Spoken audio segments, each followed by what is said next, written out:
লুচি পরোটা খেতে কতই না মজা। আর এই লুচি পরোটা বানানো একদমই সহজ। সারাদিন থাকবে তুলুর মতো তুলতুলে নরম, আর উপরের অংশটা থাকবে ক্রিস্পি। একদমই ফুলকো ফুলকো হবে এই লুচি। আমাদের অনেকেরই ধারণা এমন ফুলকো পরোটা বানানো কি সম্ভব। আসলেই সম্ভব যদি আপনারা আমার আজকের এই রেসিপিটা ফলো করেন। আপনার বাসার যে খাবে সেই দেখবেন প্রতিদিন বানিয়ে দিতে আবদার করবে। আর নতুন কোনো অতিথিকে খাওয়ালে সে তো আপনার প্রশংসায় পঞ্চমুখী হয়ে যাবে। আর কথা বাড়াবো না, এখনই শুরু করব তুলতুলে নরম এই ফুলকো পরোটা বানানোর মূল রেসিপিটা। প্রথমে নিয়ে নিচ্ছি 2 কাপ পরিমাণ আটা, দিয়ে দিচ্ছি 2টা ডিম, 2 টেবিল চামচ পরিমাণ চিনি, সামান্য লবণ দিয়ে দিচ্ছি স্বাদ অনুযায়ী, ইস্ট দিয়ে দিলাম 1 টেবিল চামচ পরিমাণ।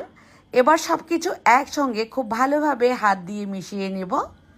এরপর এর মধ্যে আমি অল্প অল্প করে কুসুম গরম দুধ দিয়ে ডো